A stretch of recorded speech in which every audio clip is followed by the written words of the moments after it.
சனிக்கிழமை மாலைதோறும் நடைபெறும் இந்த சத்சங் சொற்பொழிவு தொடருக்கு ஸ்ரீ அரபிந்தோ சொசைட்டி சென்னை கிளையின் சார்பில் அனைவரையும் வரவேற்கின்றோம். இன்று நம்மிடையே உரையாற்ற இணைந்துள்ளவர் திரு வெங்கடேசன் அவர்கள். திரு ராஜகோபால் சார், மறைந்த திரு ராஜகோபால் சார் அவருடைய புதல்வர், அவருடைய குடும்பம் ஸ்ரீ எம்பி பண்டிட் அவர்களுடன் நெருங்கிய தொடர்பு உடையது. அவருடைய வழிகாட்டுதலை பெற்றது. நம்முடைய சத்சங்கத்தில் நிறைய உரைகளை நிகழ்த்தி வருகின்றார். அவர் இன்று நம்மிடையே உரையாற்ற இருக்கும் தலைப்பு ஸ்ரீ அரபிந்தோவினுடைய த எஸ்ஸேஸ் ஆன் கீதா, அதிலிருந்து எடுக்கப்பட்ட the yoga of the intelligent will.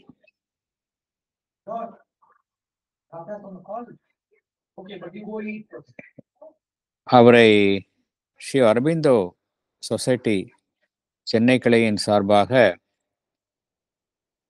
இந்த உரையாகிய அறிவார்ந்த விருப்பத்தின் யோகம் என்கின்ற உரையை நிகழ்த்தி கொடுக்குமாறு அன்புடன் கேட்டுக்கொள்கின்றேன். Over to you sir.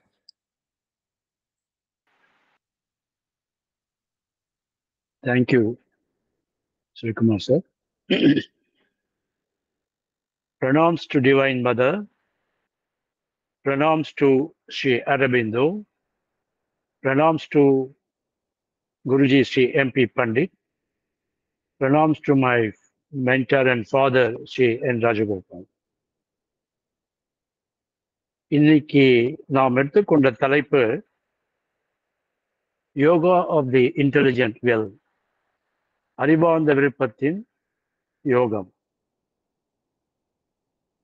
பொதுவாக புத்தி என்றால் புத்திசாலித்தனம் என்று பொருள். அது நாம் எல்லாம் அறிந்த ஒன்று. ஆனால் கீதையின் அடிப்படையில் அதை பார்க்கும்பொழுது புத்தி என்பது புத்திசாலித்தனமும் மற்றும் விருப்பம் இரண்டையும் குறிக்கின்றது. இந்த வகையான விருப்பம் நமது செயல்களை கர்மாவில் அடிமைத்தளத்திலிருந்து விடுதலைக்கான வழிமுறையை நமக்கு கற்றுக் கொடுக்கிறது. இதுதான் கீதையின் சிறப்பம்சமாகும். பொதுவாக ஒவ்வொரு செயலும் கர்மாவின் சங்கிலியால் ஒரு இணைப்பை உருவாக்குகிறது. நாம் வாழ்க்கையில் எது செய்தாலும் தினந்தோறும், அது எந்த வேலையாக வேணாலும் இருக்கட்டும், ஒரு செயலை நாம் செய்தோமையானால் கண்டிப்பாக கர்மாவின் சங்கிலியால் நாம் பிணைக்கப்படுகிறோம். இதுதான் இப்போ இருக்கிற கிரியேஷனோட லா, லா ஆஃப் கர்மா.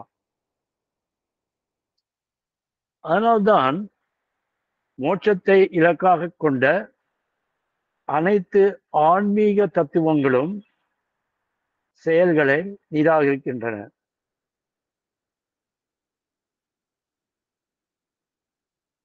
ஏனென்றால் நாம் கர்ம பந்தத்திலிருந்து விடுதலை அடைய வேண்டும். அதற்காக செயல்களை அவைகள் நிராகரிக்கின்றன. மேலும் ஆனால் அது சாத்தியமா என்றால், நம்முடைய வாழ்க்கை பயணத்தில் செயல்கள் தவிர்க்க முடியாது என்றால், சடங்குகள், சமய செயல்பாடுகள் போன்ற தூய்மைப்படுத்தும் விளைவை கொண்ட செயல்களையே நாம் செய்ய வேண்டும் என்று இவை அறிவுறுத்துகின்றன. நாம் வேலை செய்தாலும் இது மாதிரி பணிகளை, தூய்மையான பணிகளை செய்தால் நம்மை கர்மா தீண்டாது என்று அந்த ஆன்மீக தத்துவங்கள் கூறுகின்றன. ஆனால் இந்த யோகத்தில், இந்த யோகா ஆஃப் இன்டெலிஜென்ட் வில், புத்தி நமக்கு எவ்வாறு செயல்பாடு மற்றும் செயல்களை தொடர்வது, ஆனால் அதே சமயம் இயற்கையிலிருந்து விடுதலையை உருவாக்க எப்படி இவற்றை பயன்படுத்துவது என்பதை நமக்கு இந்த யோகம் கற்றுக் கொடுக்கின்றது. இதில் ஒரு கீதையின் ஒரு ஸ்லோகம் உண்டு. அதாவது, சொல்பமாபாஸ்ய தர்மஸ்ய திராயதே மகதே பயாத். Again I repeat, சொல்பமாபியாஸ்ய தர்மஸ்ய திராயதே மகதோ பயாத். இந்த யோகம் நம்மை பயங்களிலிருந்து விடுவிக்கின்றது. எந்த மாதிரியான பயம்? அதாவது மரண பயம், அடிமைத்தளம் பற்றிய பயம், கடவுள் பயம். இவை அனைத்தும் நமது அறியாமையாலும் தவறான புரிதலாலும் வருகின்ற ஒரு பயங்களாகும். இது நாம் இந்த யோகத்தை தொடர்வதனால் இந்த யோகம் நமக்கு சரியான புத்திசாலித்தனத்தையும் சரியான சித்தத்தையும் இது வலியுறுத்துகின்றது.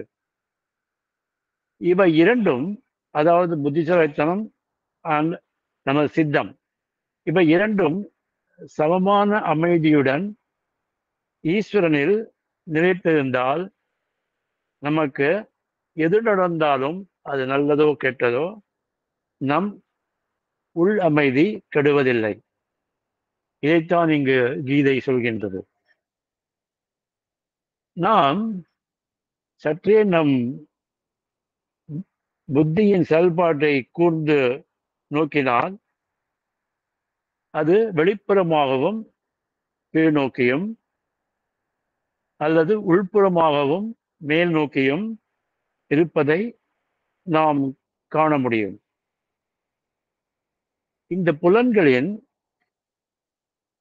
வெளிநோக்கிய பார்வை அல்லது கீழ்நோக்கிய பார்வை, இவை இரண்டும் ஒரு சாதாரண மனிதனின் வாழ்க்கையில் நிகழ்கிறது. ஆனால் அதே மனிதன் ஒரு யோகத்தை எடுத்துக்கொண்டால், that is a spiritual path, when he takes up the spiritual path, அவனுடைய புலன்கள் உள்நோக்கியும் மற்றும் மேல் நோக்கியும் இருக்கும்.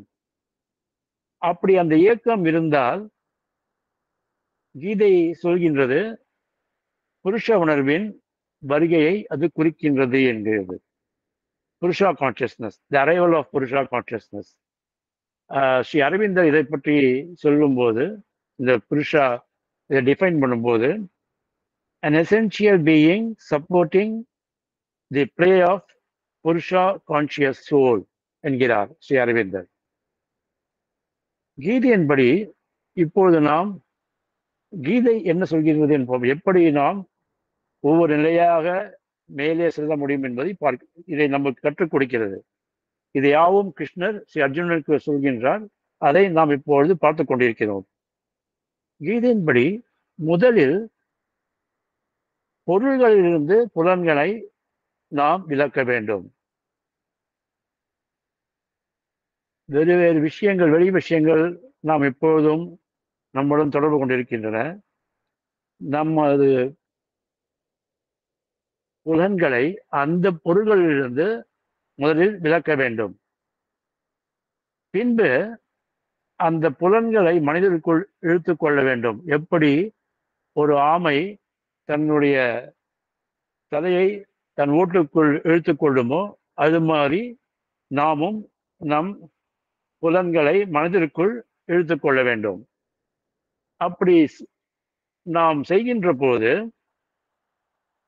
மனம் புத்தியிலும், புத்தி ஆத்ம ஞானத்திலும் பதிய ஆரம்பிக்கும். மனம் புத்தியில் பதியும், புத்தி ஆத்ம ஞானத்தில் பதியும். ஆனால் கீதை இங்கே சொல்வது ஆத்ம ஞானம் என்றால் உடனே இந்த செயல்பாட்டின் பெயர் வெளிப்புற சந்நியாசம். அது அல்ல கீதை சொல்வது. கீதை சொல்வது உள்விலகல், இன்னர் வித்ராயல். இங்கே நாம் துறப்பது வாழ்க்கையோ அல்லது வாழ்க்கையின் செயல்பாடுகளையோ அல்ல. நாம் துறக்க வேண்டியது நமது ஆசையை. வெகு கடினமான ஒன்று.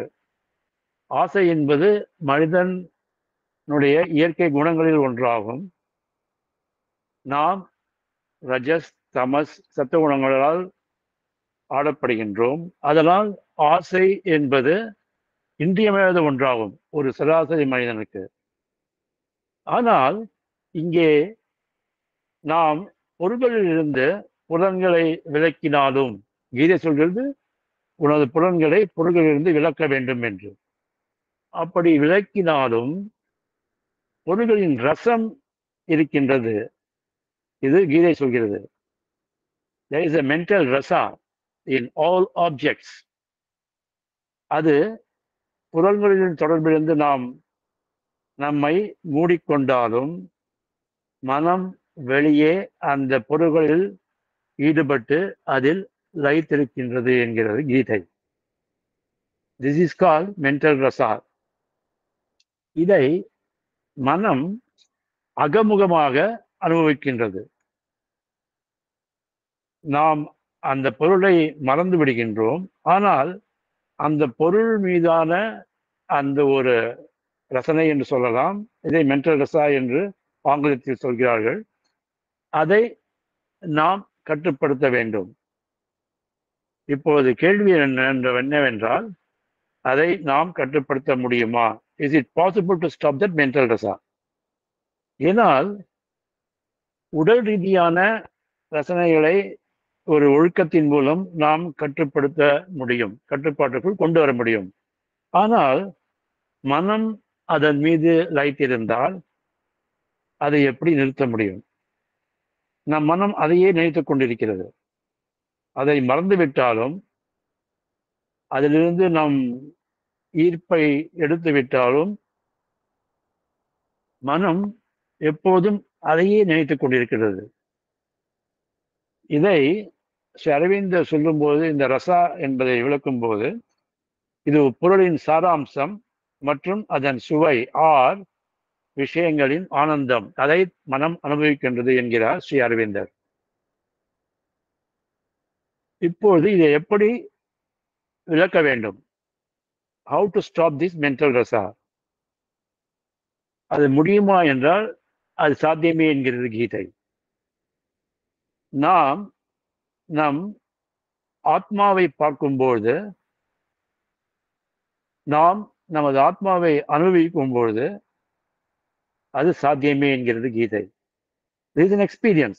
This can't be explained. அது ஒவ்வொருவரும் தனக்குள் அனுபவிக்க வேண்டும். இது ஒவ்வொருத்தருடைய இண்டிவிஜுவல் எக்ஸ்பீரியன்ஸ். அப்படிதான் இதை நம்ம எக்ஸ்பிளைன் பண்ண முடியும். இப்போ இந்த கிருஷ்ணர் சதரா அர்ஜுனன் சொல்லும்போது சொல்றார், நாம் அதை ஆத்மா என்று சொல்லலாம், அல்லது கடவுள் இல்லை தெய்வீகம் என்று சொல்லலாம். நம் மனிதருக்கு மேலே அமைந்திருக்கும் ஒரு உண்மையே உன்னதமான பரம். அதுவே நிதர்சனமான உண்மை, உண்மையான பரம் என்கிறது கீதை. நாம் அதை காணும் பொழுது அல்லது நாம் அதை அனுபவிக்கும் பொழுது இந்த பூமிக்குரிய பொருள்களின் ரசனைகள் தங்கள் கவர்ச்சியை, தங்கள் இனிமையை இழக்கின்றன என்கிறார் கிருஷ்ண பரமாத்மா.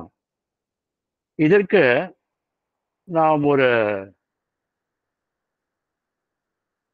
நிஜமாகவே ஒரு 1000 வருடங்களுக்கு முன்னாடி நடந்த ஒரு உண்மை சம்பவம். அது ராமானுஜர் வாழ்ந்த காலம். அந்த காலத்தில் தனுர்தாசர் என்பவர் தன் மனைவி பொன்னாச்சியுடன் உறையூரில் வாழ்ந்து வருகின்றார். ஒருமுறை ஸ்ரீ ராமானுஜர் ஸ்ரீரங்க வீதியில் வந்து கொண்டிருக்கும் போது, அவருடைய சிஷ்யர்களுடன் வந்து கொண்டிருக்கும் போது, இந்த தனுர்தாசர் பெரிய செல்வந்தர், மல்யுத்த வீரரும் கூட. இவர் அந்த வீதியில் ஸ்ரீ ராமானுஜர் வரும்பொழுது அவருக்கு எதிர் பக்கத்தில் தன் மனைவிக்கு குடை பிடித்துக் கொண்டு மனைவியின் கால் நோவாத வண்ணம் துணி போட்டுக்கொண்டே வருகின்றார். இதை பார்த்த ஸ்ரீ ராமானுஜர் அவருடைய சிஷ்யர் ஒருவரை கூட்டு அவரை கொஞ்சம் இங்கே வர சொல்லுங்கள் என்கிறார். தனுதாசரும் அவர் மனைவியும் வருகிறார்கள். அவர் கேட்கிறார், ஏன் நீங்கள் உங்கள் மனைவிக்கு இது மாதிரி கொடை பிடித்துக் கொண்டு வருகிறீர்கள் என்று கேட்க அவர் சொல்கிறார், என் மனைவியின் கண்களை விட ஒரு அழகான கண்களை இதுவரை நான் கண்டதில்லை. அதனால் இந்த சூரிய வெளிச்சம் அந்த சூரியத்தின் தாக்கம் ஏற்பட்டு அவளது கண்கள் பழுதாகக்கூடாது என்பதற்காக அவளுக்கு கொடையை பிடித்துக் கொண்டு எப்பொழுதும் செல்வது என் வழக்கம் என்கிறார். உடனே ஸ்ரீ ராமானுஜர், ஆகட்டும், ஆனால் நான் இதைவிட ஒரு அழகிய கண்களை உங்களுக்கு காண்பித்தால் நீங்கள் இந்த குடைப்பிடிப்பதை நிறுத்திவிடுவீர்களா, உங்கள் மனைவிக்கு குடைப்பிடிப்பதை நிறுத்திவிடுவீர்களா என்று கேட்டதற்கு கண்டிப்பாக, ஆனால் அந்த கண்கள் இவருடைய கண்களை விட அழகாக இருக்க வேண்டும் என்கிற ஒரே ஒரு நிபந்தனை தான். சரி, என்னுடன் வாருங்கள் என்று அவர் ஸ்ரீரங்கம் கோயில் அரங்கநாத பெருமாள் கோயிலுக்கு சென்று அங்கு அவர் சந்நிதியின் முன் நின்று, எம்பெருமானே, நீங்கள் திருப்பானாழ்வாருக்கு காண்பித்து உங்களுடைய கண்களை இன்று காட்டித் தர வேண்டும். இவருக்கு நான் சத்தியம் செய்து கொடுக்கிறேன், உங்கள் கண்களை அவர் பார்ப்பார் என்று. அதனால் அந்த திருப்பானாழ்வாருக்கு காண்பித்த கண்களை நீங்கள் காட்சி கொடுக்க வேண்டும் என்று அவர் வேண்ட, எம்பெருமானும் அவ்வாறே காட்சி அளிக்கின்றார் அந்த தனுதாசருக்கு. அதை பார்த்த தனுதாசர் ஆச்சரியப்படுகிறார். இது மாதிரியே கண்கள் நான் என் வாழ்க்கையில் பார்த்ததே இல்லையே என்று. இதை கம்பேர் பண்ணும்போது என் மனைவியின் கண்கள் ஒன்றுமே இல்லை என்று சொல்லி அவர் ராமானுஜரின் கால்களில் விழுந்து எங்களை சீடர்களாக ஏற்றுக்கொள்ள வேண்டும். அதே சமயம் அவருடைய செல்வம் அத்தனையும் ராமானுஜர் அர்ப்பணிக்கிறார்.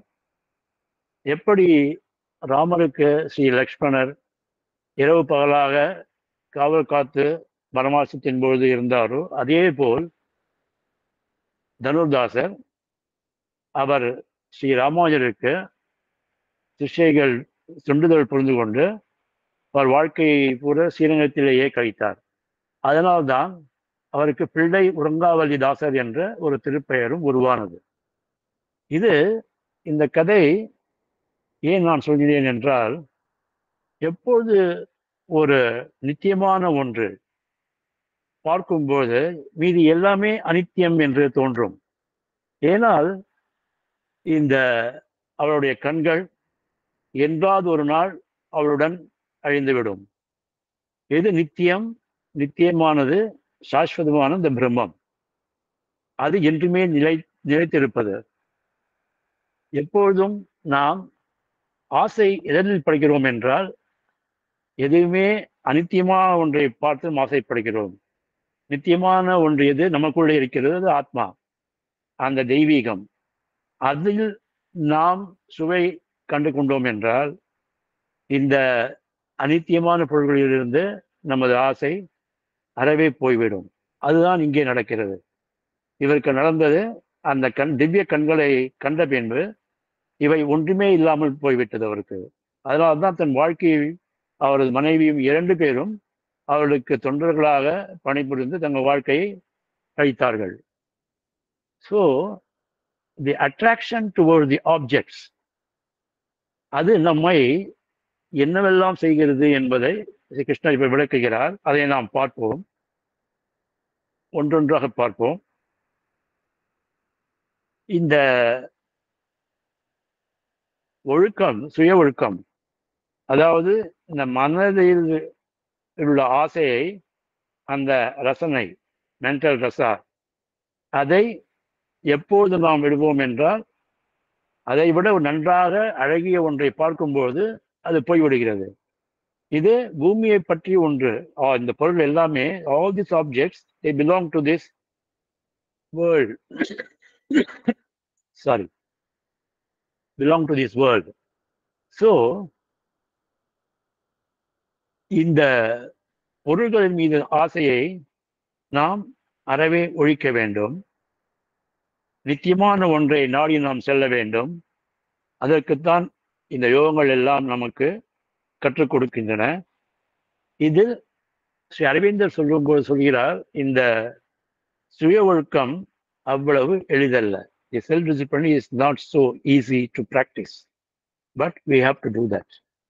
அதில் எப்படி இப்ப கிருஷ்ண பகவான் அர்ஜுனுக்கு சொல்ல ஆரம்பிக்கிறார், நாம் விஷயங்களில் ஆர்வம் கொள்ள மனதை அனுமதிக்கிறோம். அப்படி நாம் மனதை அனுமதிக்கும் போதுதான் ஒரு பற்றுதல் உருவாகிறது, அட்டாச்மெண்ட் டுவர்ட்ஸ் தட் ஆப்ஜெக்ட்ஸ். இந்த பற்றுதல் ஆசைக்கு வழிவகுக்கிறது. The desire, the attachment, it becomes desire. அதாவது அந்த விஷயம் நமக்கு வேண்டும் என்று தோன்றுகிறது. மனம் மிகவும் பிடிவாதமாக இருக்கின்றது.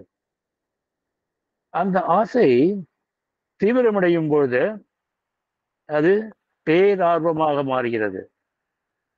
அப்போது அந்த ஆசை எப்போது பேரார்வமாக மாறினாலும் வேறு எதுவும் முக்கியமாகப்படாது. அந்த விஷயம் மட்டுமே முக்கியம். அது எனக்கு கிடைத்தே தீர வேண்டும் என்ற ஒரு வைராக்கியம் உள்ளுக்குள் வருகின்றது.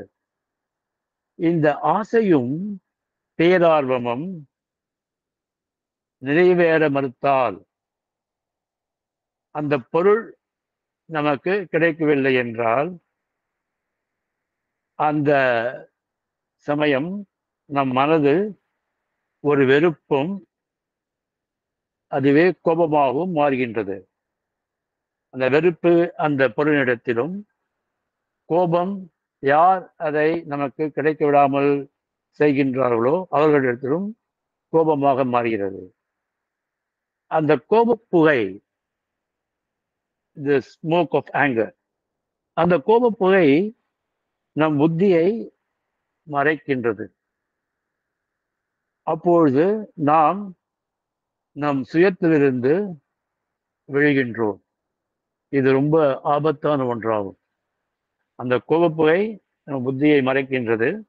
அப்போது நாம் நம்மையே மறந்து விடுகின்றோம், நம் சுயத்திலிருந்து விழுகின்றோம். இதனால் புத்தியும் புத்திசாலித்தனமும் அறவே அழிக்கப்படுகின்றது. இது எதனால் ஏற்படுகிறது என்றால், நம் மனதின் வெளிப்புற பொருள்களின் பற்றினால் இந்த விளைவுகள், வேறு மிக மோசமான விளைவுகள் ஏற்படுகின்றன. இறுதியில் நாம் நம் உணர்வு அல்லது ஆத்மாவின் நினைவிலிருந்து நம்மை மூடிக்கொள்கிறோம். அப்படி மூடிக்கொள்வதன் பெயர்தான் ஸ்ரீ அரவிந்தர் சொல்கிறார், கிளவுடிங் ஆஃப் சைக்கிக். கம்ப்ளீட்டாக psychic is totally clouded because of the desire, the attachment towards the object. இதிலிருந்து நாம் தப்பிக்க வேண்டும் என்றால், இதில் நாம் விழாமல் இருக்க வேண்டும் என்றால், நமக்கு புத்தி மட்டும் போதாது, ஒரு யோக நோக்கமும் யோக ஒழுக்கமும் தேவை. அப்படி என்றால் அந்த யோக ஒழுக்கம் என்ன என்கிறது என்ற கேள்விக்கு பதில் அளிக்கிறது கீதை. இட் இஸ் இன் 3 words, 3 வார்த்தைகளில் உள்ளது இந்த யோக ஒழுக்கம். யுக்த ஆசித்த மத்பரா, இதான் அந்த கீதையின் 3 எழுத்துக்கள், 3 எழுத்து ஸ்லோகங்கள். அதாவது நாம் கடவுளை நம் முழு இருப்பின் பொருளாக மாற்ற வேண்டும். That is the object of our whole being. God. And the God is the object of my life, object of my whole being. Nothing else is important to me. The very purpose of life is only to realise the God. அதுதான் என்னுடைய ஒரே குறிக்கோள். அந்த குறிக்கோளுடன் நம் அறுவழி பெற்ற மனதின் பொருளாக மட்டும் இல்லாமல், நம் இதயத்தின் பக்தி மட்டும் இல்லாமல், நம் முழு இருப்பின் ஒரே குறிக்கோள் அதுதான், டு ரியலைஸ் தி டிவைன். அதை மட்டும், that should be from the entire being. என்னுடைய முழு இருப்பும் அதில் தான் ஈடுபட வேண்டும். அதாவது என்னுடைய ஒரே குறிக்கோள் என்னுடைய வாழ்க்கையில் கடவுளை உணர வேண்டும். ஆத்ம சாட்சாத்காரம் என்கிறோம், செல்ஃப் ரியலைசேஷன், சைக்கிக் ரியலைசேஷன். இது ஃபர்ஸ்ட் ஸ்டெப். இதை நாம் கண்டிப்பாக ஒவ்வொருவரும், யோக மார்க்கத்தில் இருக்கிற ஒவ்வொருவரும் இதை கடைபிடிக்க வேண்டும். இதை நம் குறிக்கோளாக வைத்துக் கொள்ள வேண்டும். அப்படி நாம் கடவுளை உணர வேண்டும் என்ற குறிக்கோளை நம் முழு இருப்புடன் தழுவும் போது, when we embrace that with our entire being,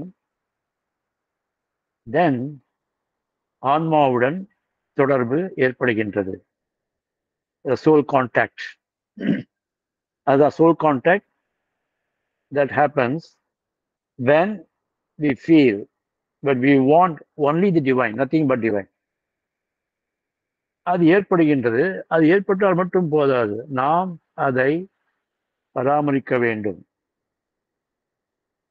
அவருள் கீதை சொல்வது என்னவென்றால், நாம் அவருள் வசிக்க வேண்டும், அவருடன் எப்போதும் ஐக்கியமாக இருக்க வேண்டும் என்கிறது. கீதை எப்போதுமே அவனில் வாழ்வதை வலியுறுத்துகிறது. மய நிவசிஷ்வா, மய நிவசிஷ்வா என்கிறது. என்னில் நீ வாழ வேண்டும் என்கிறார் ஸ்ரீ கிருஷ்ண பரமாத்மா. இப்படி நாம் அவருள் நம்மை இழக்கும் போது நாம் தனியாக கடவுளை நினைப்பதற்கு அவசியமே இல்லை. ஏனென்றால் நாம் அவனுள் எப்பொழுதுமே இருந்து கொண்டே இருக்கின்றோம், அவனுள் மிதக்கின்றோம். அது மாதிரியான ஒரு நிலை நாம் அடைகின்றோம். நாம் அந்த நிலையை அடைந்தால் கடவுள் என்ற ஒரு விஷயம் இருக்கிறது என்பதை நினைவில் கொள்ள தேவையில்லை என்கிறார். நாம் அந்த நிலையை அடைந்தால் கடவுள் என்ற ஒரு விஷயம் இருப்பதையே நாம் நினைவில் கொள்ள தேவையில்லை. அது மட்டுமின்றி மேலும் நாம் இருப்பதையே நினைவில் கொள்ள தேவையில்லை என்கிறார். Not only God, even your existence, you need not remember that. It's not required. இது மாதிரி ஒரு நிலை நம்முள் நிரந்தரமானால் நாம் இதற்கு கடுமையான முயற்சியை மேற்கொள்ள வேண்டும், அந்த நிலையை அடைவதற்கு. அந்த நிலை நிரந்தரமானால் நாம் அப்பொழுது சமாதி நிலையை அடைகின்றோம். சமாதி என்பது புத்தி ஆத்மாவில் எப்போதும் நிலைத்திருக்கும் ஒரு அமைதியான நிலையாகும். புத்தி ஆத்மாவில் எப்பொழுதும் நிலைத்திருக்கும் நிலைப்பாடே சமாதியாகும்.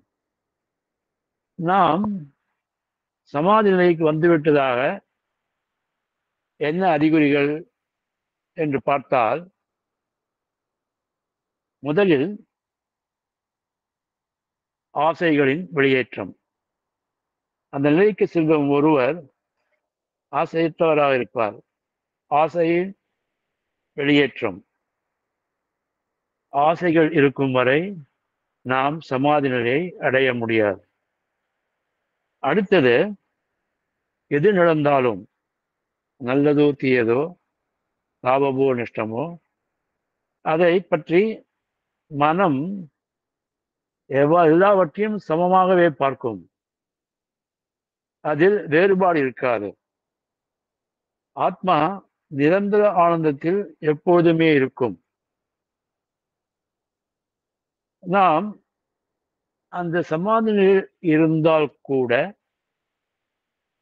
வெளியே செயல்பாடுகள் தொடர்ந்து கொண்டுதான் இருக்கும். நம்ம சமாதி நிலையில் இருந்தாலும் சரி, வெளியே இருந்தாலும் சரி, ஒருவித உள் சமாதி, இந்த இன்னர் சமாதி, ஆத்மா தன்னில் மகிழ்ச்சி அடைகின்றது. அது எப்பொழுதும் மாறாத ஒன்றாக நிலைத்திருக்கும். நாம் விருப்பு மற்றும் வெறுப்புகளுக்கு அப்பாற்பட்டவராக இருப்போம். நாம் வெளிப்புற செயலில் ஈடுபட்டாலும் நாம் உள்நோக்கிய நிலையிலேயே இருப்போம். நமது மனம் எப்போதும் உள்நோக்கிய நிலையிலேயே இருக்கும். ஆனால் நாம் வெளிவேலைகளை செய்து கொண்டுதான் இருப்போம். அதில் ஒன்றும் மாற்றம் இருக்காது. ஆனால் there will be a quality in that work. அதுதான் ஒரே மாற்றம். எப்பொழுது ஒருவர் சமாதி நிலை அடைகிறாரோ அவர் செய்யும் ஒவ்வொரு செயலிலும் ஒரு பிழை கூட கண்டுபிடிக்க முடியாது. அதுதான் மாற்றம் வெளி செயல்பாடுகளில். இதை தவிர அர்ஜுனனுக்கு ஒரு சந்தேகம் வருகிறது. ஒருவர் சமாதி நிலை அடைந்த பிறகு அவர் எப்படி பேசுவார், எப்படி நடப்பார், அவர் பார்ப்பதற்கு எப்படி இருப்பார், அவர் எப்படி நினைப்பார், இந்த சந்தேகங்கள் எல்லாம் அர்ஜுனனுக்கு வருகின்றன. அவர் சமாதி நிலை வந்து கொண்டார், அவர் சமாதி நிலை அடைந்து விட்டார் என்று அவருக்கு தெரியும். ஆனால் மற்றவர்களுக்கு அது எப்படி தெரியும், அதை எப்படி அடையாளம் கண்டு கொள்வது என்று அர்ஜுனன் கிருஷ்ண பரமாத்மாவை பார்த்து கேட்கிறான். அதற்கு ஸ்ரீ கிருஷ்ண பரமாத்மா, அர்ஜுனா, இந்த சமாதி நிலையை அடைந்தவர் அப்படிப்பட்ட அடையாளங்கள் உன்னால் வெளியில் தெரிந்து கொள்ள முடியாது. இவை யாவும் அகமுகமான ஒன்றாகும் என்கிறார். அதனால்தான் ஒரு யோகியால் மட்டுமே இன்னொரு யோகியின் மதிப்பையும் அவருடைய கான்சியஸ்னஸ், யோகி கான்சியஸ்னஸ், அதையும் தெரிந்து கொள்ள முடியும் என்கிறார். அது மட்டுமல்ல, அங்கே ஒரு பண்டிட்ஜி எழுதும்போது சொல்கிறார், ஒரு விஞ்ஞானியோ ஒரு பொறியாளரோ ஒரு மருத்துவரோ ஒரு யோகியின் நனவின் தரத்தை, தட் இஸ் யோகி கான்சியஸ்னஸ், அதை அவர்களால் மதிப்பிட முடியாது என்கிறார்.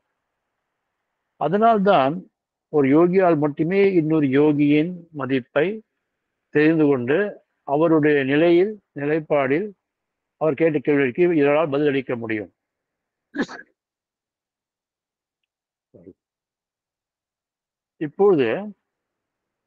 இப்ப சமாதி நிலை சம பண்ணி பார்த்தோம் என்றால்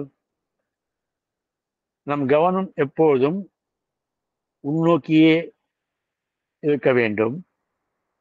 சமாதி நிலையை ஒருவர் அடைய வேண்டும் என்றால் கவனம் எப்போதும் உள்நோக்கியே இருக்க வேண்டும். நாம் 3 குணங்கள், தமஸ், ரஜஸ், சத்துவம், இந்த 3 குணங்களையும் தாண்டி எப்பொழுதும் சமதியோடு இருக்க வேண்டும். Equality, principle of equality. And நாம் we should be above dualities. அந்த இரட்டைகளை தாண்டி இருக்க வேண்டும். அதாவது நல்லது மற்றும் கெட்டது, சரி மற்றும் தவறு, துன்பம் மற்றும் இன்பம், இவை யாவும் நம்மை தீண்டுவதில்லை. Sri Aurobindo says all these things do not exist for him. இவையெல்லாம் அவனை பொறுத்த வரைக்கும் இருப்பதே இல்லை என்கிறார் ஸ்ரீ அரவிந்தர். உண்மையில் சமாதி இருந்தாலும் உலகத்தில் செயல்பாட்டிலிருந்து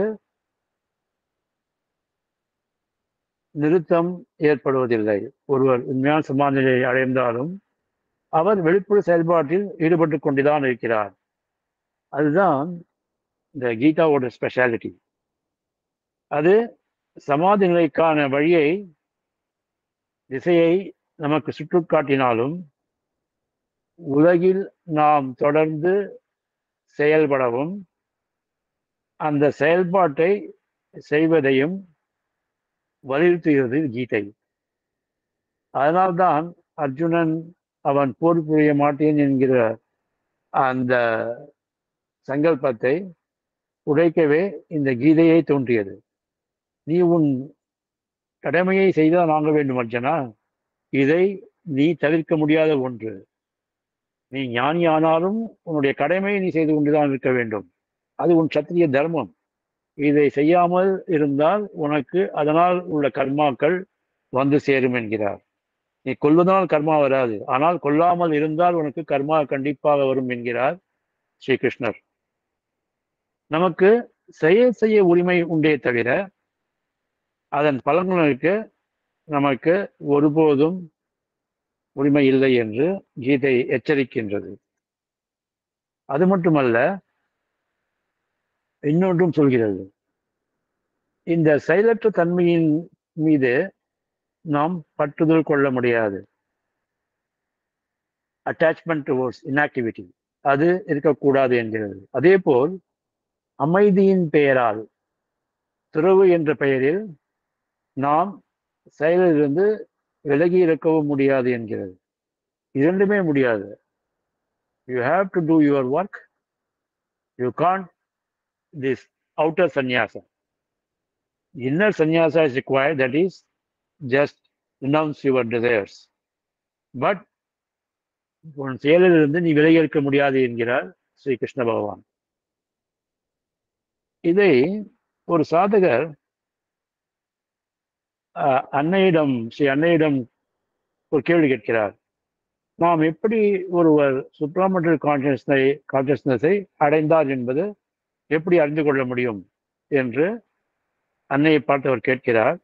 அதற்கு அன்னை சொல்லும் பதில், ஒருவர் அந்த சுப்ராமெண்டல் கான்சியஸ்னஸை அடைந்து விட்டார் என்ற அடையாளம் காண்பது என்னவென்றால், perfect equality, the immediate response from the divine mother, the perfect equality என்கிறார். அதாவது சரியான சமதை. அவர் எப்போதும் சமதியுடன் இருப்பதால் அவர் எதிர்ந்தாலும் வருத்தப்படுவதில்லை. மேலும் இந்த பாதையிலிருந்து அவர் விலகுவதில்லை என்கிறார். அது மட்டுமன்றி இரண்டாவதாக அன்னை கூறுகிறார், certainty of knowledge, அந்த அறிவின் உறுதி. எந்த அறிவு இருக்கின்றதோ அது சரியானது என்று அவருக்கு தெரியும். எந்த சந்தேகமோ அல்லது பிழையோ அந்த அறிவை கெடுக்க முடியாது என்பது அவருக்கு தெரியும். The certainty of knowledge. இவை இரண்டும் தான் ஒரு இரண்டு அறிகுறிகள் தான் ஒருவர் அந்த சுப்ராமெண்டல் கான்சியஸ்னஸை அவர் அடைந்து விட்டார் என்பதை உணர்த்தும் என்கிறார் ஸ்ரீ அன்னை. கீதை ஒரு இடத்தில் யோக கர்மாசு கௌசலம் என்கிறது. அதாவது யோக கர்மாசு கௌசலம் என்றால் மக்கள் கௌசலத்தை செயல்திறன் என்று புரிந்து கொள்கிறார்கள். அதாவது குறைந்தபட்ச நேரத்தில் அதிகபட்ச முடிவுகளை உருவாக்க முடியும் என்பதுதான். அதான் புத்திசாலித்தனம். இதுதான் மக்கள் இப்படி புரிந்து கொள்கிறார்கள். ஆனால் இந்த கௌசலம் ஒரு யோக அர்த்தம் என்னவென்றால், இதனுடைய யோக அர்த்தம் என்னவென்றால், கர்மாவிற்கு கட்டுப்படாமல் எப்படி வேலைகளை தொடர்வது. அதுதான் நமக்கு கீதை கற்றுக் கொடுக்கின்றது. எல்லாம் நான் செய்கிறேன், நான் இந்த வேலையை செய்து முடித்தேன், அதனால்தான் கர்மாவை நம்மை தீண்டுகிறது. இதை நான் செய்யவில்லை, இதை கடவுள் செய்கிறார், நான் ஒரு கருவிதான். I am being used as an instrument, that's all. I am a channel. I have not done anything. I am not doing anything. It is impossible for me to do anything without the guidance from the divine, from the inner divine.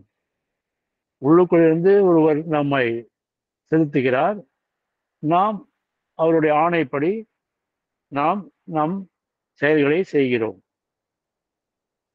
இதைத்தான் அர்ஜுனிடம் ஒரு முறை சொல்லும்போது, அர்ஜுனா, நான் உனக்குள்ளும் இருக்கிறேன், துரியோதனுக்குள்ளும் இருக்கிறேன். ஆனால் இந்த இரண்டிற்கும் வித்தியாசம் என்னவென்றால், வேறுபாடு, நீ நான் சொல்வதை கேட்கிறாய், அவன் நான் சொல்வது சரி என்று தெரிந்தும் அவனுடைய அகங்காரமானது அவன் செய்வது தவறு என்று தெரிந்தும் அதையே செய்கிறான். ஏனால் அவனுடைய மமதை அவனை நான் சொல்வதை கேட்க விடாமல் செய்கின்றது. அதுவே அவனுடைய அழிவிற்கு காரணம் என்கிறார். அதனால்தான் நாம் நாம் மனதில் பட்டதெல்லாம் செய்வதை விட நம் புத்தியில் அதை ஆராய்ந்து கடவுள் நம்பிக்கையுடன் ஒன்றை செய்தால் அதில் நம்மை கர்மா தீண்டாது என்கிறது கீதை. இந்த கௌசலம், இந்த அர்த்தம் கீதை சொல்கிறது. அதாவது கர்மாவுக்கு கட்டுப்படாமல் எவ்வாறு நம் வேலைகளை செய்ய முடியும் என்கிறது நமக்கு சொல்கின்றது. கர்ம பந்தத்தை உண்டாக்காமல் வேலை செய்யும் திறமைதான் கௌசலம் என்கிறது பகவத்கீதை. இப்பொழுது நாம் கடினமான முயற்சியால், பயிற்சியின் மூலம் நாம் பிரம்ம நிலையை அடைகிறோம். It is possible. Every one of us will reach this stage.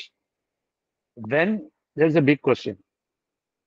Sri அரவிந்தர் ஒவ்வொரு முறையும் சொல்லும்போது, man has to exceed himself. That is the purpose of life. The human life should be the life divine. அதுதான் அவருடைய சித்தாந்தமே.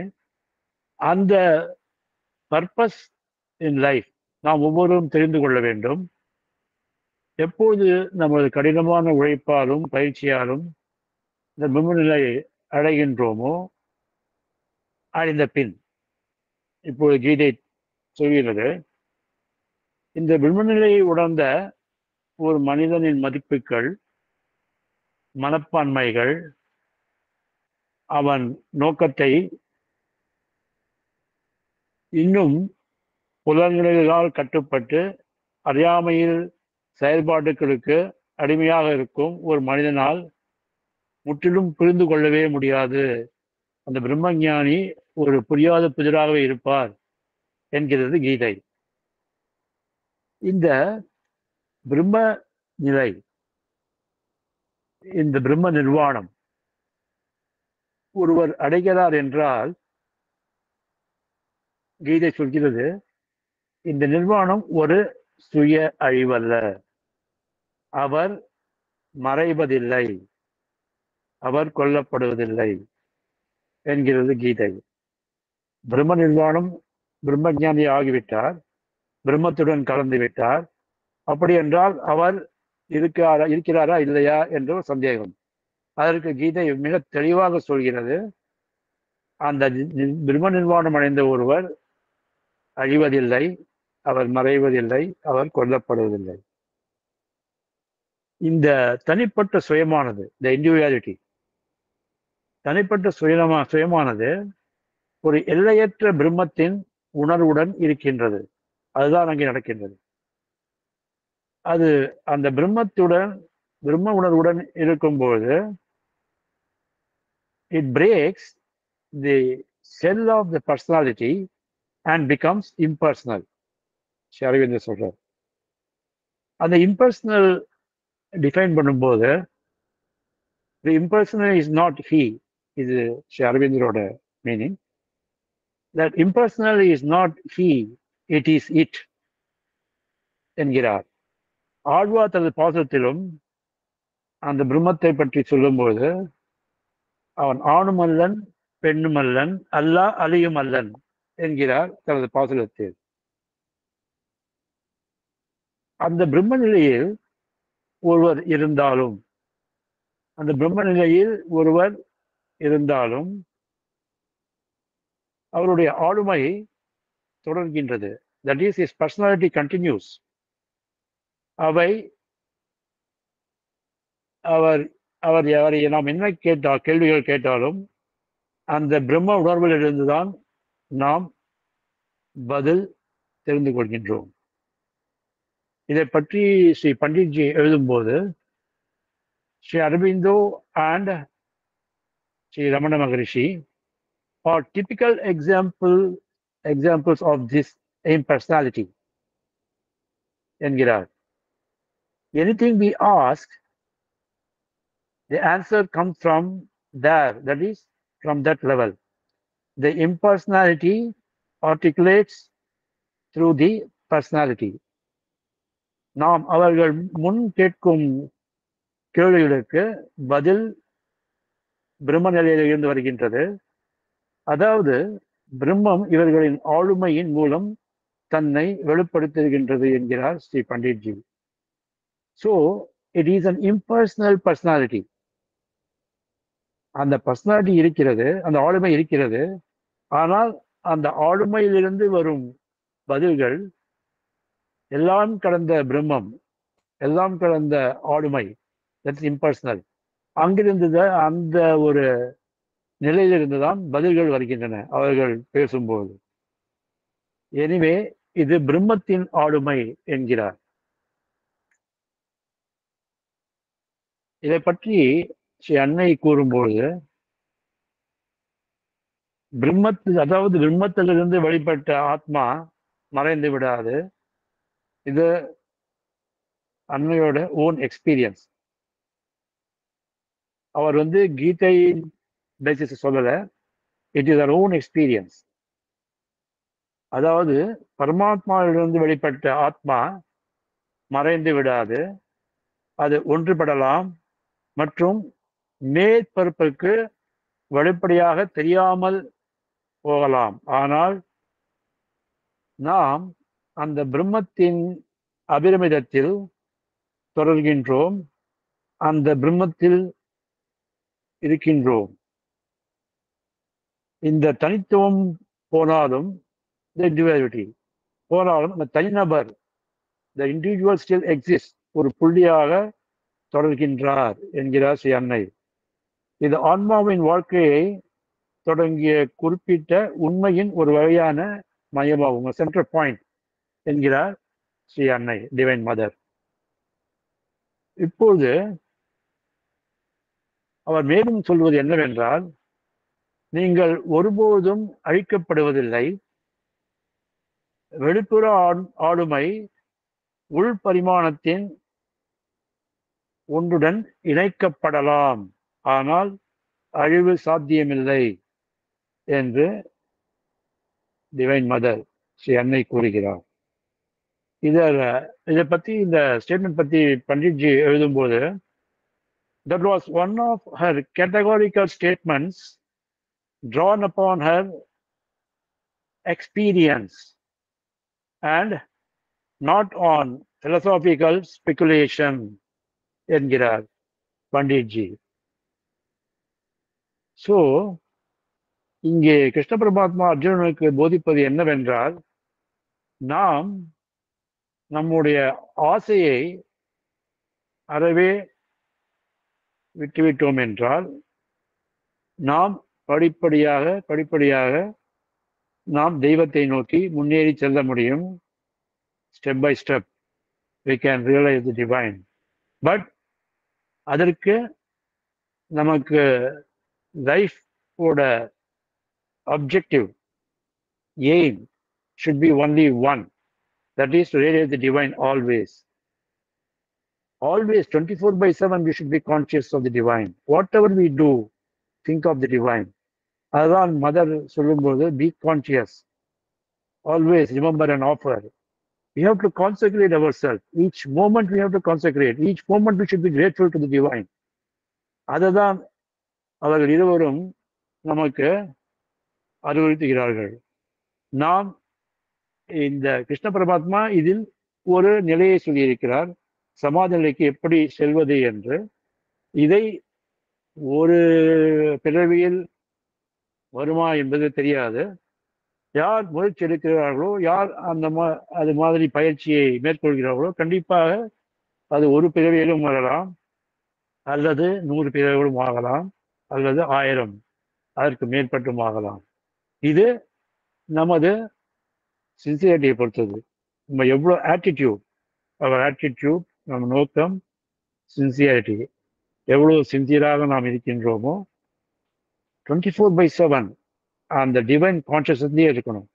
The divine presence should not leave me, whether during the night or during the day. நாம் இரவு தூங்க செல்வதற்கு முன்பும் கடவுளை நினைத்து ஒரு 5 நிமிடமாவது ப்ரே பண்ண வேண்டும். எழுந்த பின்பு காலையில் அதை நினைத்து இந்த நாள் பூரா ஒரு நல்லபடியாக போக வேண்டும் என்று அவரை பிரார்த்தித்துக் கொண்டுதான் நாம் நமது நாட்களை தொடங்க வேண்டும். அதுதான் ரொம்ப அழகாக பண்டிட்ஜி எழுதும்போது how do I begin, how do I proceed and live beautiful, இந்த புக்ஸ் எல்லாம் நம்ம படிச்சோம்னா நிறைய தெரிஞ்சுக்கலாம். டே டு டே லைஃப்ல whatever mistakes we commit, we can avoid all those things.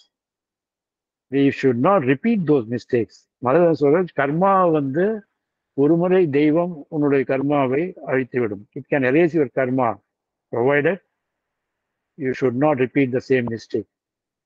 Then there is no end to it. Now I take a resolution today that I will not repeat this. And tomorrow again I commit that, I repeat the mistake, then there is no use of the resolution. And I will be bound by this karma. That's all. There is no escape for me from this life. நாம் எவ்வொருவரும் வருவதே எவல்யூஷன்ல progress ஆகணுன்றது தான் வரோம் நம்ம.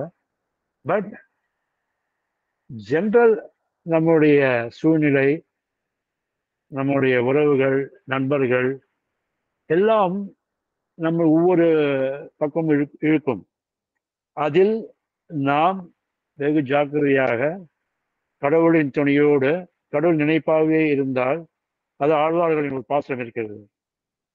இன்னும் வெத்தலையும் உண்ணும் சோறும் பருகும் நீரும் கண்ணனே. அவர் எதை பார்த்தாலும் கண்ணன்றார். எங்க பார்த்தாலும் கண்ணன். சாப்பிட்ற சாப்பாடு கண்ணன், போடுகிற வெத்தலை கண்ணன், பருகும் நீர் கண்ணன்றார். அது எதை பார்த்தாலும் கண்ணன். அது மாதிரி ஒரு கான்சியஸ்னஸ் நம்ம இருந்தால் கண்டிப்பாக இந்த பிரிவிலேயே நாம் இதை அடைய முடியும். அது நம்முடைய சங்கல்பத்தை பொறுத்தது. இத்துடன் என்னுடைய உரையை முடித்துக் கொள்கிறேன். எனக்கு வாய்ப்பளித்த ஸ்ரீ அரபிந்த சொசைட்டி சேர்மன் ஸ்ரீ சிவகுமார் அவருக்கு நன்றி. Pranams to all of you.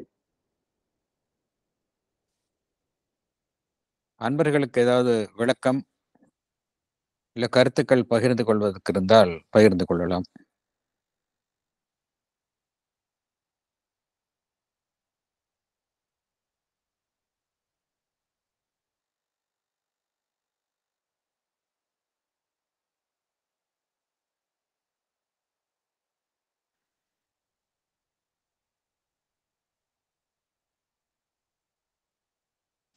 Yes madam, Radharani madam. நமஸ்காரம் சார். Thank you so much. அது சொல்ல தான் நினைச்சேன். நிறைய விஷயங்களை நீங்க வந்து அழகா எடுத்து சொன்னேன். ரொம்ப எளிமையாகவும் நல்லா புரிகிற மாதிரியும் இருந்தது. ரொம்ப ரொம்ப நன்றி. புத்தியோட செயல்பாடு அவுட்வேர்ட் அண்ட் டவுன்வேர்டுன்னு சொன்னது எனக்கு இன்னைக்கு தான் நல்லா புரிஞ்சுது. அது அண்ட் யோகாவோட செயல்பாடு வந்து இன்வேர்ட் அண்ட் டுவர்ட்ஸ் அப்னு நினைக்கிறேன், அபவ். அப்படி நீங்க அழகா எடுத்து சொன்னேன் சார். அண்ட் ரொம்ப எனக்கு பிடிச்சது ஒவ்வொரு விஷயமும் நீங்க ரொம்ப எளிமையா எடுத்து சொன்னேன். ராமானுஜர் ஒருத்தரை தடுத்தாட்கொண்ட விஷயம் வந்து இனிமையா இருந்து கேட்கறதுக்கு. எல்லாருக்கும் ஒருத்தர் அந்த மாதிரி கிடைக்கணும், டக்குன்னு தடுத்தாட்கொண்டு எடுத்துன்னு போறதுக்குன்னு தோன்றது. அப்புறம் வந்து இன்னும் உங்கள்கிட்ட நீங்க சொன்னப்போ ஒரு பாயிண்ட் ரொம்ப அற்புதமா இருந்தது. நாம் அவருடன் இருக்கும்போது தனியாக அவரை நினைக்க அவசியம் இல்லை. அது வந்து வண்டர்ஃபுல் பாயிண்டா இருந்தது. நாம் இருப்பதையும் நினைவு கொள்ள தேவையில்லை. அது கேட்டப்போ வந்து ரமணரோட நான் உதியாத நிலை, நாம் அதுவாக உள்ள நிலை அப்படிங்கிற ஒரு சென்டென்ஸ் எனக்கு ஞாபகம் வந்து சார். ரொம்ப ரொம்ப அற்புதம். நிறைய சொல்லிண்டே போகலாம் உங்களுடைய இதை. ரொம்ப நன்றி நீங்க இந்த மாதிரி எடுத்து சொன்னதுக்கு. சிவகுமார் சாருக்கும் நன்றி, இந்த மாதிரி லெக்சர்ஸ் எங்களுக்கு அரேஞ்ச் பண்ணி தரத்துக்கு. Thank you so much sir. Thank you. Thank you. வேற ஏதாவது கருத்துக்கள் பகிர்ந்து கொள்வதற்கு இருந்தால்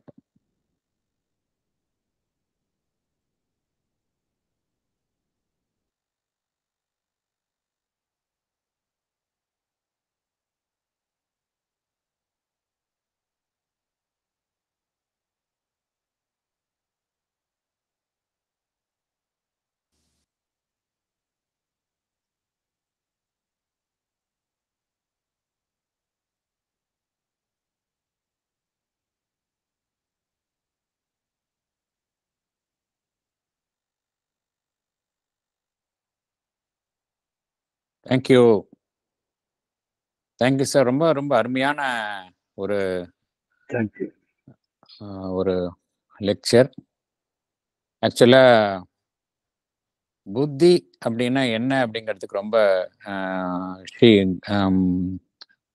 கீதையில் கொடுத்துள்ள விளக்கம். புத்தி என்ன செய்கின்றது என்றால் நம்மளுடைய கர்மாவில் இருந்து நம்மை விடுவிக்கின்றது. அதே சமயம் நாம் செயல்களில் ஈடுபட்டு தொடர்ந்து ஈடுபட்டு கொண்டிருக்க முடியும். ஆனால் புத்தி என்ன செய்கின்றது? அந்த செயல்களில் ஈடுபட்டாலும் நம்மை அந்த கர்மாவின் தலைகளில் இருந்து விடுவிக்கின்றது. இரண்டாவது, நீங்க சொன்னது ஒருவருக்கு அந்த புத்தியும் அந்த சங்கல்பமும், இன்டெலிஜென்ஸ் அண்ட் வில், இவை இரண்டும் சமமாக இருக்க வேண்டும் என்ற கருத்தை கூறினீர்கள்.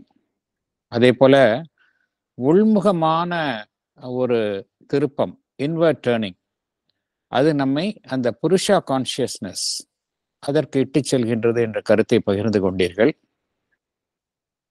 கீதை அறிவுறுத்துவது என்னவென்றால் நம்முடைய புலன்களை நம்முடைய அந்த புற விஷயங்களில் இருந்து நம்மை அதிலிருந்து விடுவித்துக் கொள்ள வேண்டும் என்பதைத்தான். எப்படி அந்த ஆமை தன் ஓட்டுக்குள் தன்னை சுருக்கிக் கொள்கின்றதோ அதே போல நாம் நம்முடைய ஐம்புலன்களை நம்முடைய அந்த புற விஷயங்களில் இருந்து ஒடுக்கிக் கொள்ள வேண்டும் என்கின்ற கருத்தை கூறினீர்கள். இந்த இன்னர் வித்ட்ராயல், ஆசைகளில் இருந்து அந்த இன்னர் வித்ட்ராயல். இருந்தாலும் இதில் என்ன ஒரு சிக்கல் என்பதை விவரித்தீர்கள். நம்முடைய அந்த பொருள்களில் இருந்து நாம் நம்மை விடுவித்துக் கொண்டாலும் அது குறித்த அந்த ரசா, மென்டல் ரசா, அது நம்முடைய இருக்கின்றது. நாம் அதை அசை போட்டு கொண்டே இருக்கின்றோம். இதையும் நாம் நிறுத்த முடியும் என்கின்ற அந்த கருத்தை நீங்கள் கூறினீர்கள். எப்படி எதற்கும் வழி கூறினீர்கள். இதற்கு நீங்கள் நன்ற உதாரணத்தையும் கூறினீர்கள். எப்படி தனுர்தாசருக்கு ஸ்ரீரங்கநாதனுடைய அவர் திருப்பனாழ்வார் அவருக்கு அளித்த அந்த காட்சியை தனுர்தாசருக்கு அளிக்கும்படி எப்படி ஸ்ரீராமானுஜர் வேண்டிக் கொண்டார். அதற்கு ஸ்ரீரங்கநாதர் அந்த காட்சியை அளித்தார். அதன் மூலம் அவருக்கு தன்னுடைய மனைவியின் கண்கள் தான் ஒப்பற்றது என்கின்ற எண்ணம் போய் அதிலிருந்து அந்த ஈர்ப்பு அகன்றது என்ற கருத்தையும் பகிர்ந்து கொண்டீர்கள். அதாவது என்ன கருத்து என்றால், நம்முடைய அந்த கவனக்குவிப்பை அனித்தியமான விஷயங்கள், லோகாயுத விஷயங்களில் இருந்து நித்தியமான அந்த ஆத்மனில் நம்மை லயிக்க செய்ய வேண்டும் என்கின்ற கருத்தை கூறினீர்கள். இது ஒரு சுய கட்டுப்பாடு. இதை பயிற்சி செய்வதும் மிகவும் கடினம் என்று கூறினீர்கள். ஏனென்றால் நம்முடைய அந்த பற்றுதல் தான் ஆசையாக மாறுகின்றது. ஆசை என்ன செய்கின்றது? ஒரு தீவிர ஆசையாக மாறுகின்றது. Desire becomes passion. அது நம்மை ஏமாற்றத்திற்கும் கோபத்திற்கும் உள்ளாகின்றது. இதனால் நம்முடைய ஆத்மனும் புத்தியும் மறைக்கப்படுகின்றது. கிளவுடிங் ஆஃப் த சைக்கிக் என்ற ஒரு அருமையான பகவான் ஸ்ரீ அரவிந்தரின் வார்த்தையை உபயோகித்தீர்கள். கிளவுடிங் ஆஃப் த சைக்கிக், ஆன்மன் இருட்டடிப்பு செய்யப்படுகின்றது என்ற கருத்தை கூறினீர்கள். ஆகையினால் இதற்கு என்ன வழி என்றால், நமக்கு புத்தியும் தேவை, அதை செயல்படுத்துவதற்கான ஆன்ம ஒழுக்கமும் தேவை. அதற்கு ஒரே வழி என்னவென்று நீங்கள் கூறினீர்கள் என்றால், இறைவன் தான் நம்முடைய வாழ்வினுடைய ஒரே நோக்கமாக இருக்க வேண்டும். அவனை அடைய வேண்டும் என்கின்ற ஒரே எண்ணத்தில் தான் செயல்பட வேண்டும். முழு ஜீவனும் நம்மை அந்த இறைவனுடன் நம்மை தொடர்பு படுத்தி கொண்டால் நாம் நம்முடைய ஆன்மனுடன் நாம் இணைகின்றோம். ஆகையினால் இது கீதையின் கருத்தான லிவிங் இன் த டிவைன், இறைவனின் வாழுதல். அப்படி வாழும் பொழுது நாம் வேறு அவன் வேறு இல்லை என்கின்ற கருத்து அன்ற உணர்விற்கு நாம் வந்து விடுகின்றோம். நம்மிலிருந்து வேறுபட்ட இறைவன் இல்லை, நாமும் அவனுள்ளே இருக்கின்றோம் என்கின்ற ஒரு நிலையை நாம் அடைகின்றோம். இதுதான் சமாதி. இந்த சமாதியில் என்ன நடைபெறுகின்றது என்ற கருத்தை நீங்கள் கூறினீர்கள். நம்முடைய புத்தி எப்பொழுதுமே அதனுடன் இணைந்து இருக்கின்றது. ஒன்று இரண்டரை கலந்து இருக்கின்றது. இந்த இரண்டரை கலந்திருக்கும் பொழுது நாம் இந்த உலக நடப்புகளிலிருந்து நாம் விடுவித்துக் கொள்வது இல்லை. அதனால்தான் பகவான் ஸ்ரீ அரவிந்தனுடைய அந்த பூரண யோகத்திற்கு இது மிகவும் ஒப்பான கருத்தாக இருக்கின்றது. இங்கு there is no withdrawal from the world. என்ன நடைபெறுகின்றது என்றால், நம்மளுடைய ஆசைகள் நம்மிடமிருந்து அகற்றப்படுகின்றன. ஒருவர் இந்த நிலையை எட்டிய எட்டியவருக்கு என்ன அம்சங்கள் ஒன்று என்பதையும் விளக்கினீர்கள். ஈக்வானிமிட்டி, ஈக்வாலிட்டி, உளச்சமநிலை, அனைத்தையும் சமமாக பாவித்தல் என்கின்ற அந்த ஒரு நிலை அவருக்கு ஏற்படுகின்றது. வெளி உலகில் அவர் செயல்படுவது நிறுத்தப்படுவதில்லை, அவருடைய செயல்பாடு பரிபூரணத்துடன் நடைபெறுகின்றது. ஆகையினால் இதை சமாதி நிலை எட்டியவருக்கு ஸ்ரீ கிருஷ்ணர் அர்ஜுனனுக்கு கூறியது போல வெளி உலக பார்வைக்கு அவர் சமாதி நிலையை எட்டுவது என்பது தெரியாது. ஒன்லி மற்ற யோக நிலையை எட்டியவர்களுக்குத்தான் மற்றவர்களுடைய அந்த சமாதி நிலையை உணர்ந்து கொள்ள முடியும் என்கின்ற கருத்தையும் கூறினீர்கள். ஆகையால் இங்கே எது வலியுறுத்தப்படுகின்றது என்றால் செயலற்று இருப்பது என்பது இங்கு வலியுறுத்தப்படுவதில்லை. அமைதி வேண்டும் என்கின்ற காரணத்திற்காக செயலற்று இருப்பதும் இங்கு வலியுறுத்தப்படுவதில்லை. கீதை இந்த கருத்தை வலியுறுத்தவில்லை என்றுதான் பகவான் ஸ்ரீ அரவிந்தரும் கூறுகின்றார். மேலும் முக்கியமான ஒரு கருத்தை பகிர்ந்து கொண்டீர்கள். இந்த அதிமானச உணர்வு நிலை, சூப்ராமென்டல் கான்சியஸ்னஸ், ஒருவர் இதை அடைந்து விட்டார் என்பதற்கான அறிகுறி என்ன? ஒன்று, அவருக்கு எப்பொழுதுமே முழு சமநிலையில் இருப்பது, பெர்ஃபெக்ட் ஈக்குவாலிட்டி. அப்புறம் அந்த அறிவு குறித்த, ஞானம் குறித்த ஒரு உறுதிப்பாடு, சர்டன்டி ஆஃப் நாலேஜ். இது ரெண்டு தான் ஒருவர் அதிமானச உணர்வு நிலையை எட்டிவிட்டார் என்பதற்கான அறிகுறி என்கின்ற கருத்தையும் நீங்கள் பகிர்ந்து கொண்டீர்கள். இந்த செயல்களில் எந்த விதமான கட்டுப்பாடும், அதனால் கட்டுப்படாமல் செயல்களில் ஈடுபடுவதுதான் கௌஷாலம் என்கின்ற அந்த ஒரு வார்த்தையினுடைய பொருளையும் நீங்கள் விளக்கினீர்கள். ஆகையினால இந்த பிரம்மனில் லயித்திருப்பது என்பது பிரம்ம நிர்வாணம் அல்லது பிரம்ம ஞானம் என்பது தன்னைத்தானே அழித்துக் கொள்வது அல்ல. It's not self annulment. அவருடைய பர்சனாலிட்டி என்பது தொடர்கின்றது. இது என்ன நடைபெறுகின்றது? அந்த finite becomes one with the infinite, personal becomes impersonal. இதற்கு சரியான எடுத்துக்காட்டு ஸ்ரீ பண்டிட் கூறியது போல Sri Aurobindo and Ramana Maharshi. they all have that impersonal personality என்கின்ற கருத்தையும் கூறினீர்கள். ஆகையினால இதையெல்லாம் எட்டுவதற்கு ஒருவருக்கு என்ன தேவை என்றால் அவருடைய முழு நேர்மை, ஒன்ஸ் சின்சியரிட்டி, அதுதான் தேவை. அந்த சின்சியரிட்டி இருந்தால் காலம் இதற்கு வெகுவாக ஆகாது என்கின்ற ஒரு நம்பிக்கையும் எங்களுக்கு எல்லாம் அழைத்தீர்கள். மிகவும் அற்புதமான கருத்துக்களை எல்லாம் பகிர்ந்து கொண்டீர்கள். Beautiful lecture. நாங்கள் எல்லாம் உங்களுக்கு மிகவும் நன்றி கடன் பட்டுள்ளோம். மீண்டும் மீண்டும் எங்களுடைய இந்த சொற்பொழிவு தொடரில் கலந்து கொண்டு தங்களது கீதை பற்றிய கருத்துக்களை எங்களுடன் பகிர்ந்து கொள்ளுமாறு அன்புடன் கேட்டுக்கொள்கின்றேன். இந்த நிகழ்ச்சி தற்பொழுது பிரார்த்தனை இசையுடன் முடிவுக்கு வரும். தேங்க்யூ. Thank you sir. தேங்க்யூ.